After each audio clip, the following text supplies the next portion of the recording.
Hello, hello, everyone. Welcome back to another week of Max Potential Habits. As you know, I'm your host, Dr. Amanda Barrientos, and today we have on an emotional intelligence expert. Tiffany Norwood is the founder and CEO of Your Emotions Matter. And you all know that I'm big on teaching you how to look to your feelings and emotions as a guide of whether you're in or out of alignment. So when I was brought her business and what she does in the world, I thought, okay, this is an awesome guest to come on our show today to help us think about emotional intelligence applied to business, applied to relationships, the power of how silence is not golden, that your emotions matter. So let me give you a little bit of a background. Tiffany is the founder, as I said, and CEO of Your Emotions Matter. She's an international speaker, a certified emotional intelligence practitioner, and an author.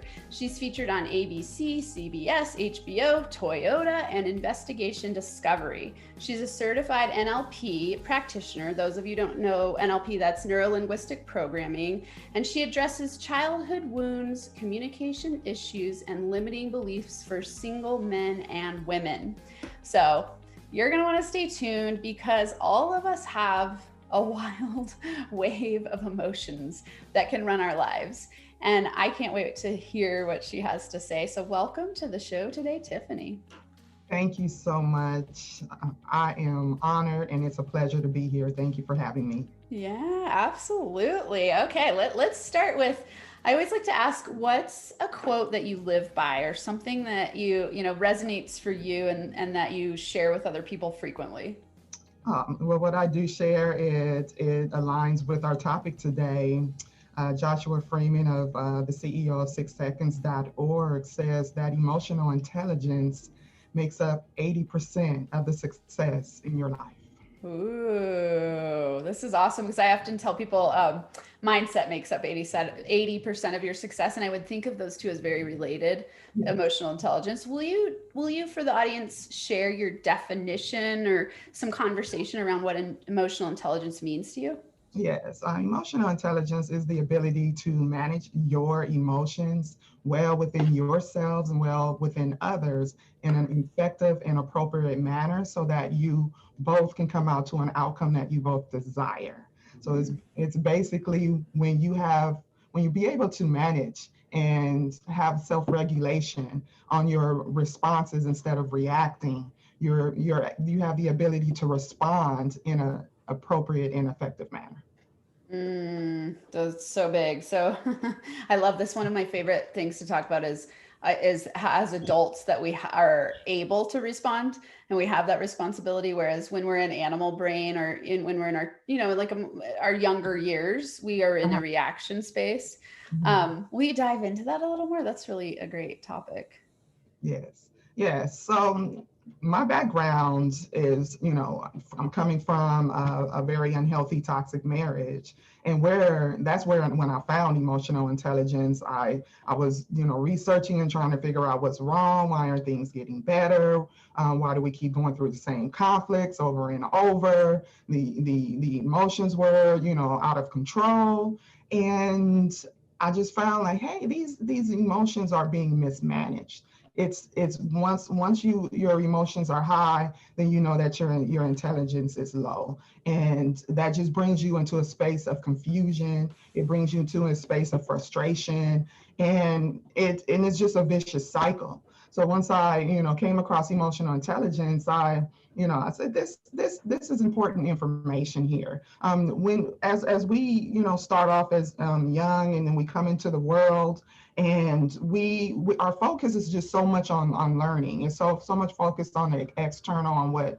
we have to learn, and that just continues and continues and continues. But what we are not taught at that time is that we should be paying more attention to ourselves. We're co-creators, we're miraculous human beings, and emotions are a part of who we are, just like our eyes, nose, our touch, and everything else. So but our emotions is something that we do not pay attention to. When it's time to feel, people are being taught to suppress their emotions. Oh, stop crying. Oh, suck it up, man up. And it's just the incorrect way to grow up. It's the incorrect way to live your life. So Yeah.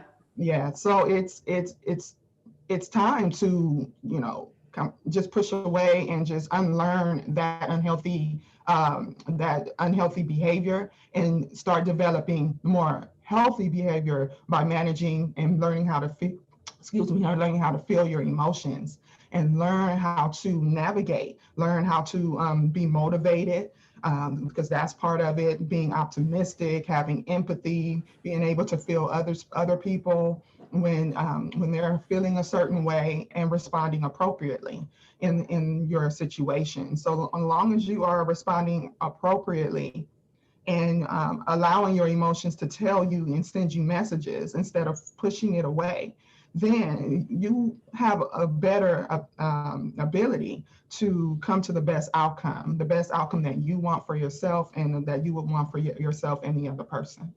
Mm, so true. I'm curious for you when you say respond appropriately. Like, will you say more there? Like, what that looks like to you? I know we're talking about responsivity versus reactivity.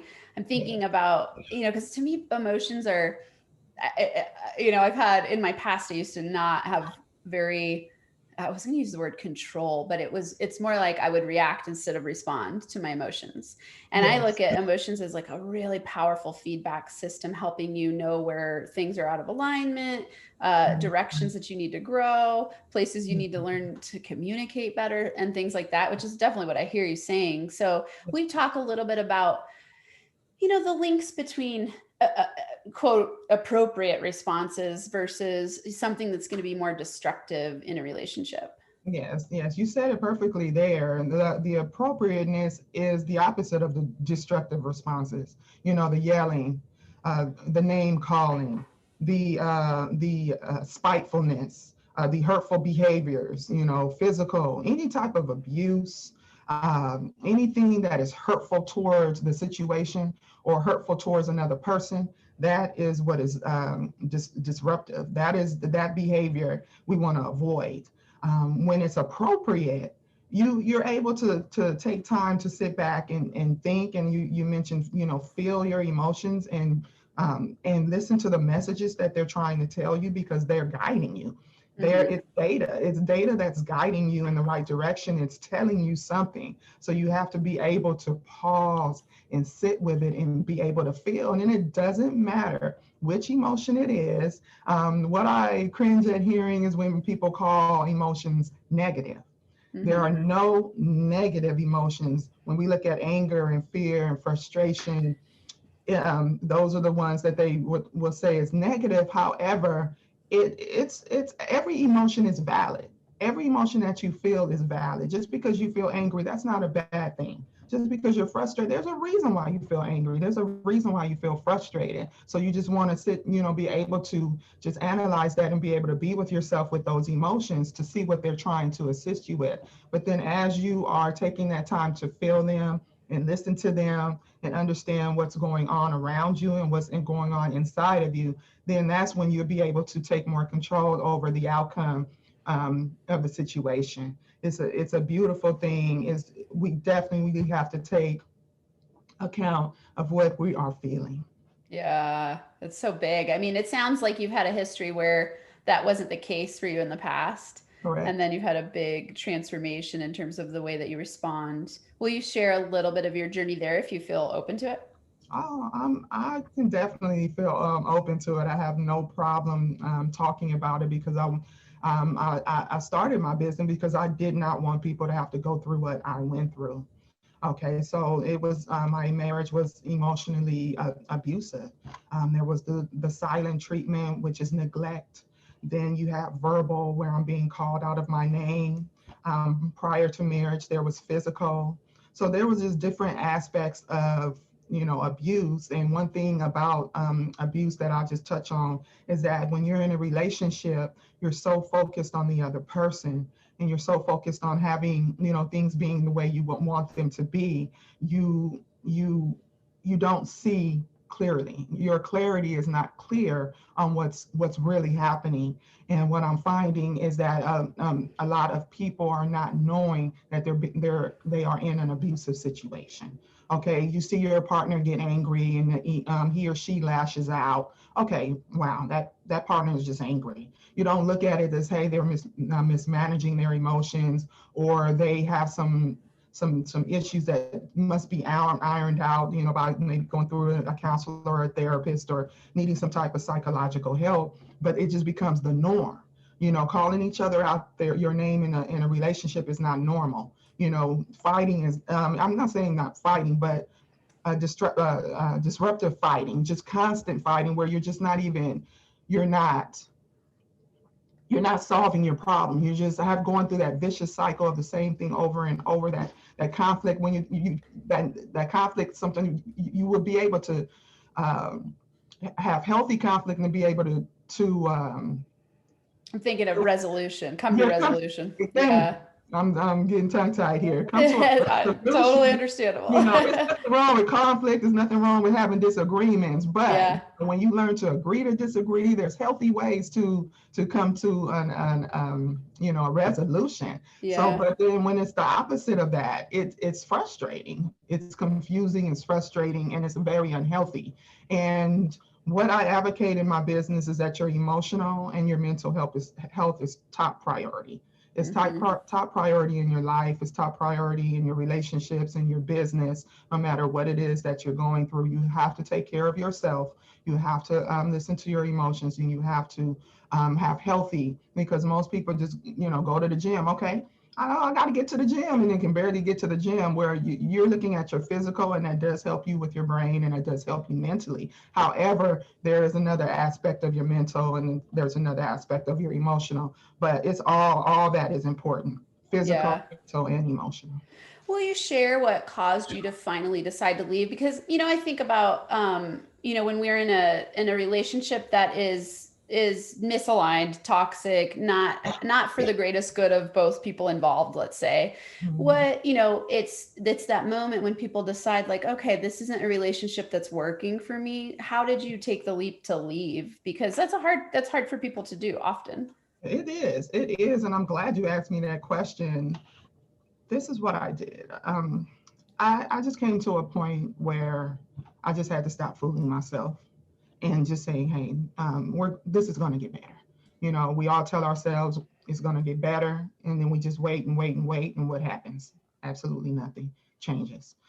So what I did, I just started focusing on myself, and I started just working with my own well-being, and I just had to take my focus off of him and what he was doing, what he wasn't doing, or whatever the case may be, and just started taking care of me, started taking care of myself. And I started a grateful journal. I had to kind of switch my mindset from negative to positive, and I just started focusing on everything that was good. And I started even focusing everything that was even good about my marriage, even things that was good about him. Of course, that kind of made things kind of last a little longer because I was just focusing on the good, but that was helpful to switch my mindset because I started to realize that I'm worthy of more than this. I don't deserve to be treated this way. I do not deserve to keep going through this. And the really defining moment was when I found emotional intelligence and started doing research and study on that.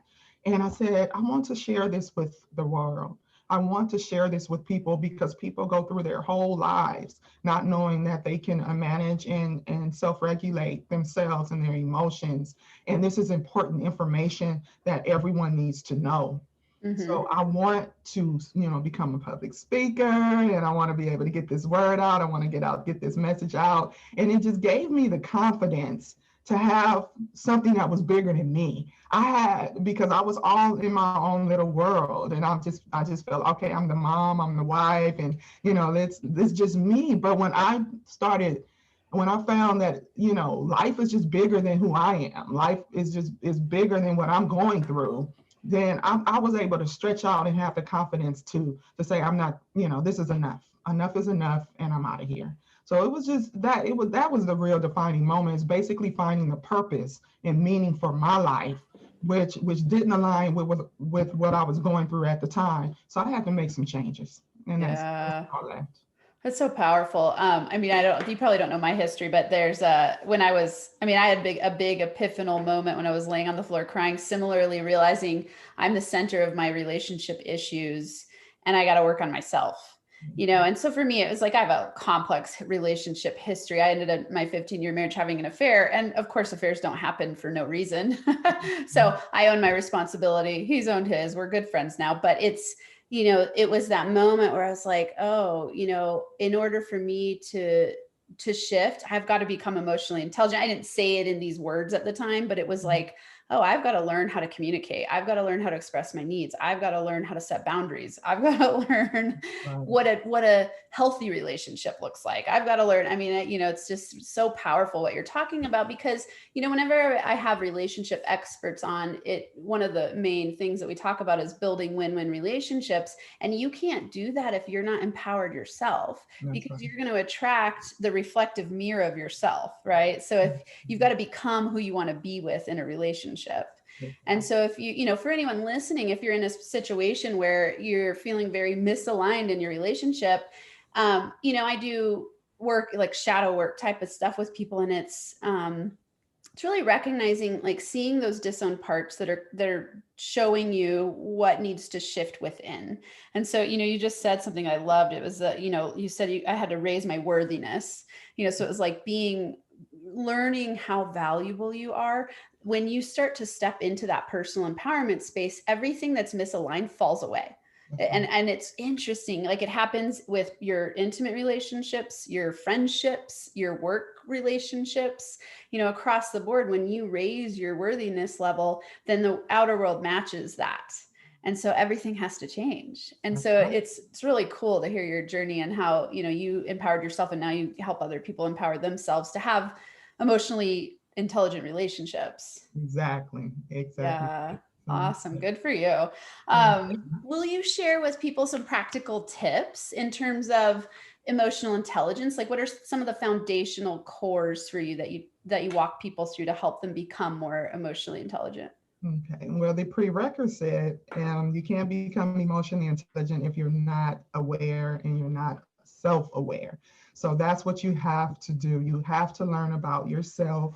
You have to know what your habits are. You have to know what makes you tick, what you like, what you don't like, how you would normally react in certain situations, what you want in life, what you want just in general, what you don't want, and make it specific, really be specific about who you are, who you want to be.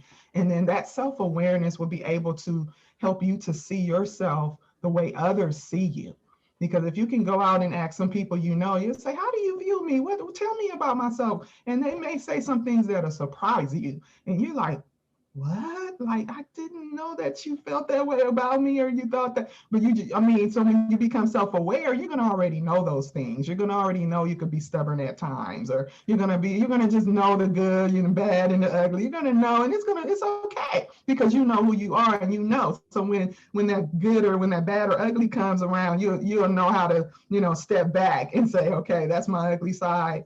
And then you have that conversation with yourself and say, okay, what is the right way here? I know I'm feeling this way, but that's not going to be the way I'm going to respond at this time. Let me respond in a better way, because I was able to hold myself back. I was able to pause. I was able to, regulate my emotions and my responses at this time. So being self-aware is the very first thing that you have to do in order to move into emotional intelligence. I mean, yeah, I think that if we had to say a key core habit that will lead to all successes, it's self-awareness, Yeah. right? Like, Yeah. and it's probably one of the hardest things that there is to do, in terms of that it's the most challenging to face yourself to that level and really want to go deep and uncover all of your dark spots, all the light spots, all the dark spots, all the guilt, the shame, the fear, the doubt, the uncertainty, along with the successes and achievements. Like, we often want to hide kind of the parts that we think might be perceived of as bad. And now it's like, oh, if I want to be self-aware, I've really got to like look at all parts of myself. And Yeah. so I think it's a key component. I mean, I know for me, that was the number one thing that I did on my journey was I tell people that my number one habit is personal growth and development, which is really self-awareness. Yes, yes. And what I Yeah. want to bring up is a part of my business is I, want to put more focus on the men who do struggle with even releasing how they feel and just Yeah. struggling with their emotions, and like you were just saying that shame or guilt or that fear that they suppress and hide down. And we no longer live in the Stone Ages. They don't have to hunt for for animals to feed their wives anymore. Yeah. So the way our brain is archaic, but we have to bring it to today. So when Yeah. you guys, if you want to go eat, go on down to to the grocery store, to the restaurant. We have to bring our mind to where it's comfortable now to be able to Yeah. be open and vulnerable. Vulnerability builds trust. When you're able to be open and to be able to be at one with your emotions, that will definitely help you in your relationships. It'll help you professionally. It'll help you at home.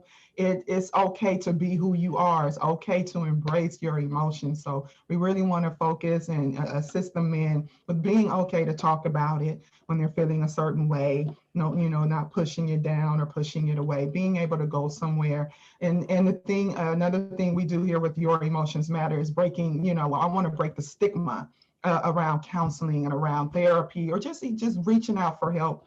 Even if it's just your preacher or minister, doesn't matter. Just reach out, because we are human beings. We are here to feel. We are here to, function appropriately with everything within our being, and we need each other to do that. So let's know, we don't want to live in our bubble anymore. We don't want to, go hide out when things get rough and tough.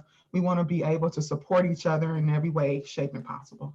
Yeah, this is such an important conversation because my PhD's in sociology and I focus on gender studies, gender and crime, and I actually worked with incarcerated men. And something that was so powerful to me was that whole piece of how violence for them, their perpetuation of violence, had to Mhm. do with their stuffing of their feelings, their emotions, their fears, and being really put into the man box of like, you're Mhm. tough, Yeah. stick it out, don't talk to anyone, don't Mhm. share what you're feeling, be a man ultimately. And for them, masculinity looked like violence because that was what was being taught in their surroundings. So I love that you said that it's so important to remember that to be this applies to all humans, right? Across the Exactly. board, all Exactly. humans, your emotions matter for all humans.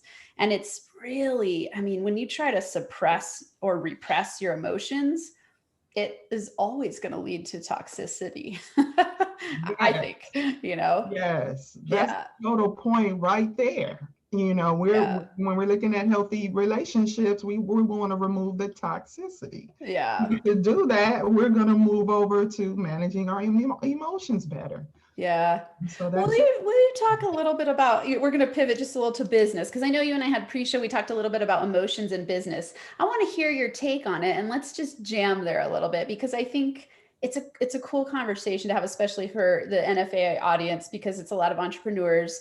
And, I mean, of course, emotional intelligence for relationships is applicable to all people. Now Mhm. let's dive deep a little bit into emotions in business. What are your thoughts about how emotions show up in business, why it's important to be responsive instead of reactive in business with your emotions? Will you talk a little bit about that? Okay, I'll just give, like, for instance, an example. Say someone just starting out in their business, and with entrepreneurs, some people have a hard time charging people, for instance, or they may start doing some complimentary work to get up their testimonials, and just let's just say you go out and help someone, and then that person just trashes your business. Oh, you were no help to me, and you were, you were this and you were that, and then all of a sudden it just demoralizes you, or you just go, you go and you say, oh my gosh, and then you get so totally sad that you may give up. Mm, Okay, so in a situation like that, that is when you are allowing your emotions to you're basically in your emotions, and you're allowing them to discourage you. mm-hmm, Okay, so in that aspect, You want to be able to be strong enough to say, okay, maybe it didn't work out with this particular person because this person wasn't ready. This person wasn't ready to change, or this person wasn't ready to do the work. Okay, what this person said about me has nothing to do with me or my ability to serve other people and what I do. So that way, you're using your emotions to manage yourself and your internal state better, because it's not going to put you down because someone else put you down. You have that confidence, you have that ability to stay above and stay encouraged in your business to be able to move forward and not allow your emotions to get you down. So it's about just being confident within yourself. It's about knowing who you are, staying worthy in your business, and keep pushing forward despite the distractions or the naysayers or the haters. Like, say you're posting on social media and then you have some haters just showing up and downing you, but you're going to pay more. Just naturally, you're going to pay more attention to the negative. But we have to understand that no, that's not what we're going to pay attention to. We can go ahead and pay attention to what is positive and just keep our motivation high. So that's what I mean in emotions in business. And then when you're making decisions as well, sometimes, yes, we do make emotional decisions, but you want to keep that at a low and be more logical and rational in the decision making, that you just know what you're doing. Don't just go into it because you're excited. You're going into it blindly because because it sounds good. Those emotions are come and it's all right, but then you didn't look at the logical. You didn't really think about it. You didn't ask all the questions. So it's just having a more of a balance, and I would just say more of that logical reasoning, to moving forward and doing deals or whatever the case may be. You use them both, but you don't want your emotions to be number one, because it can derail you if you allow it.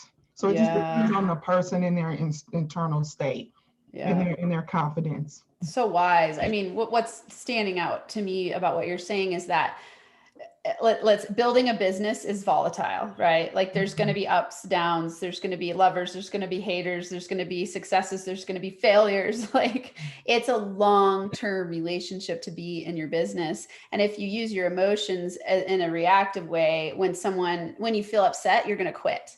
And I think that most entrepreneurs, this is one of their biggest struggles, is that they give up too soon because they're not seeing that kind of initial infatuated excitement about building their business, where when they're stepping in, they're like brainstorming and it's exciting and, things might be happening, but then you run into roadblocks because that's the nature of life. And you run into those roadblocks. And if you let your emotions run you, you're going to end up quitting before you break through to your greatest successes. Yeah. So it's really powerful. I mean, I like that you're pointing out that it's a dual process, because you want to listen to your emotions and you want to feel your emotions and you want to be able to respond to your emotions and you want to have that sense of excitement, but you're not going to live by that, because then when you have the flip side of it, you've also got to stay steady, stay strong, stay committed, stay determined, so that, and then, ride the next wave to the emotional shift, because emotions change sometimes by the hour. Yes, it does. It's a constant force within you. That's why it is so important for you to learn how to manage them correctly. It's just about the self-regulation piece of emotional intelligence. You are constantly having conversations with yourself. You're constantly paying more attention to yourself than you are the external or anyone or anything outside of you. You are whole. So you have to pay so much more attention to you, so you can push out what you want into the world in the way you want, but so you can be seen how you want to be seen. Yeah. Will you share with the tribe, with my NFA tribe, because we love actionable strategies, will you share your top ways that you create self-awareness for yourself or enhance self-awareness? The top ways that I would create self-awareness would just to be to pause and just be quiet stillness. I don't rush through life. I don't allow anyone to rush me. I take the time out and I just sit and I think and I self-reflect. So when you self-reflect, you get to think about what happened last week. You get to think about, what's going on right now. You get to allow to just be with your feelings and just really listen. So that is one of the tips, of just being self-awareness and listening to your thoughts, listening to your self-talk, and just, managing that correctly, because you have to counter those negative, because your mind is going to be negative. This is something I'm going to have to battle, regardless, but you have to be able to manage that within. So when that thought comes, when it's, trying to derail you off or something, you have to be able to say, counter it with positivity, or counter it with the best solution. And so that, just one of my tips is just that piece of just self-reflection. One thing that I live by, I journal. I journal my thoughts out. I get them out of my head. Okay, I write them down, and that's a helpful strategy to solve problems that you go through. Because number one, you want to take the high road no matter what. Emotional intelligence is about taking the high road. So if you have an issue or you have a problem you can't really solve right away in your head, put it all out on paper. Just write out your thoughts about it, and just, you can, if you have to vent a little bit, you have to vent, but just keep writing your thoughts, and I bet that the solution will come to you. But you have to get it. You can't let everything just stay in your head. That's why it's good to talk about it. If you can't talk about it, you want to write about it. And that's a solution for those who are starting to move out of that space of being able to talk about it with someone. Yeah, so valuable. For people who have been listening for a long time, they know I talk about journaling a lot, and a lot of guests who come on talk about journaling, and because it's a foundational habit, right? I think of my journal as my Bible of myself. It's like getting to know yourself, writing down your fears. I mean, often I will be stuck in my mind, and then I'll immediately just go, oh, I need a journal. And I write down what's the problem. And then I start writing down all the solutions. And then by the end of 5 minutes, I'm like, oh, cool. I've completely shifted. And it's such a simple habit. It's free. It's easy. You can do it anywhere. And it's just, to me, I love that you said that. It's such a powerful tool. Do you have a system that you use to journal, or do you just free write? I free write. I don't have a system. My thing is it's a pen and some college bound, some college ruled paper, and I'll just write it out and I'll throw it away. I don't have. I used to keep a book. I used to keep an actual book, and then it just kind of accumulated to maybe 2 or 3. And I'm like, I don't want to go backwards. I don't want to go to the back. So I just threw them all away. So for a while now, I have a clipboard. I have my stack of paper on there. I write it out. It may go just from the front and back. And about time I'm done with the front and back, I'm done with that journaling session at that time. I love that. I'll ball it up, I'll tear it up, and I'll throw it out. And I'm all ready to go. I'm all fresh. That's so ready cool. to go. But in essence to that, or in addition to that, my grateful journal is what I do keep. Mm-hmm. That is a beautiful journal. Go get something very special that you love, and that is what I do keep, because that's the positivity. That's the stuff I want. That's the stuff I say that I'm grateful for that I don't already have. And I put that type of stuff in there, and I put everything. It doesn't matter. It's just keeping my mind sharp, keeping me on the positive side, just keeping me in that great space. So I do keep up with, like, the grateful one is the one I have. That's the one. Oh, this is so cool. This is funny because recently I was thinking about getting rid of all my journal. I've in the past, I've gotten rid of my journals. I've done like burning bowl ceremonies and like ripped out pages of my journal and burnt it. And, I love that you say that you crumble up and tear up the parts that you want to let go of, because it's such a symbol of release. And I think that's really cool. So you're making me think how fun it would be to have like you do your kind of negative, in quotes, negative journaling in one, and get rid of it. And then your positive affirmations and gratitude in another. And then that's kind of more this ongoing book of you and your progress. That's really cool. I love that. Yes. With the grateful one, what you're going to do is look back at the grateful one, and then you're going to say, hey, I was grateful for something I wanted, and now I have it. Yeah. So it's so exciting to look back on what you wrote and see, oh my gosh, that actually manifested in my life. So that's awesome. Oh, very cool. Okay.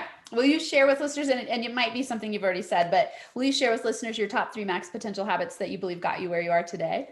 That got me where I am today is just, number one is just focusing on the positive, having a very strong mindset, knowing what I want. and not deviating from it.